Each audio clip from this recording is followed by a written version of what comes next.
Good morning, friends, and welcome to the pre-market view. We have seen sharp rebound across the global markets, mainly because of the Q1 GDP of US, which came in below market expectations, and for the full year, the GDP growth forecast has been revised downwards to about 1.8% against 2.4% per annum earlier, and that has raised the hope of continuation of the economic stimulus in US.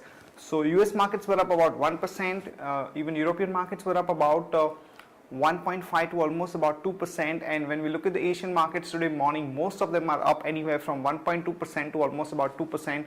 Also, we had positive news flow coming out from Korea, where the GDP forecast has been revised upwards to about 2.8% against 2.4% earlier. At the same time, we have seen sharp cuts across precious metals like gold, which has come down to almost about $1,240, which is at 3-year low.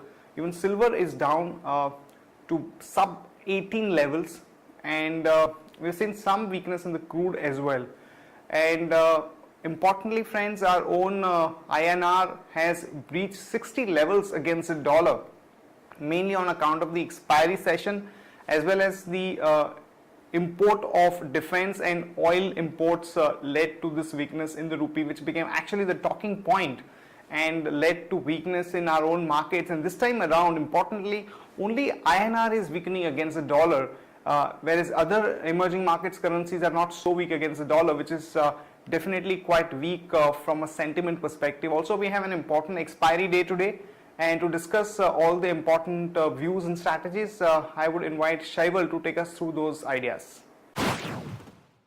Good morning, friends. Let's have a view at derivatives. Friends, we've seen that markets traded in positive terrain but on a flattish note in yesterday's trade, but were unable to sustain in green and ended up in red. Finally, because we have seen some profit takeaway in the market by market participants. Now, the PCR ratio has declined to 0.85, and which is clearly visible that the activity on the call side is gearing up compared to that of put.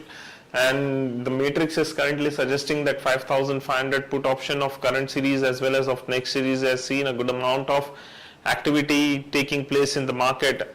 And on the higher side, 5,600 call option has witnessed a good activity, followed by 5,700 call option.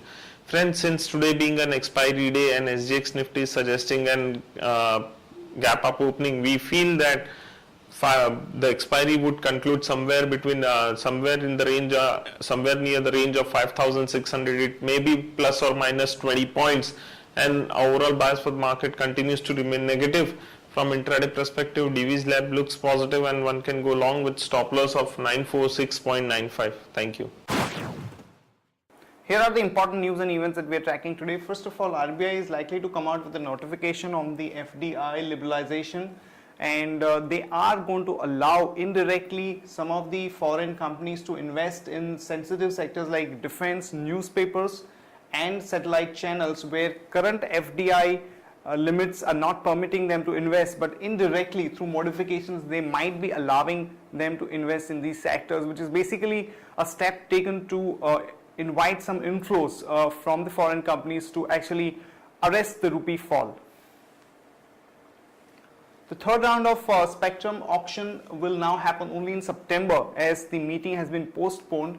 And also importantly, the Cabinet Committee on Economic Affairs is likely to take up the gas price issue in today's meet, and the expectations are that the price of gas would be hiked to about 6.77 MMBTU as against about 4.2 MMBTU which is prevailing currently, and ONGC and Oil India are the stocks which are going to be affected because of this. If the price hike is actually done, then it would be a big positive trigger for these two companies, so watch out for some action in these two companies in today's market.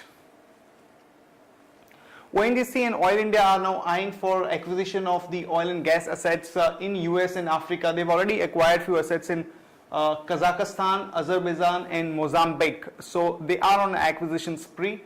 And in case of Religare Enterprise, some positive news, as one of the US company has picked up about 6% stake at about 300 crore in Religare Enterprise, and this is basically to dilute the promoter stake to below 49%, as they are looking at acquiring a banking license. Dr. Reddy, some positive news, as the company has launched its generic version for the treatment of Ellipse in US, and the total size of the market is about $300.5 million. So one can go long on Dr. Reddy's with a stop loss of 2044 and a target of about 2148 to about 2188. Yes Bank, the government is likely to consider the proposal to raise the capital to the tune of about 2,650 crore by way of QIP. Remember friends, they were actually looking at raising money last month and the price of the stock was almost about 560. Now the stock has corrected to about 450 rupees, and this could provide a short-term positive trigger to the stock. So one can go long on Yes Bank with a stop loss of 439 and a target of about 461 to about 470. That's it from all of us friends. Have a great trading session. See you tomorrow at the same time.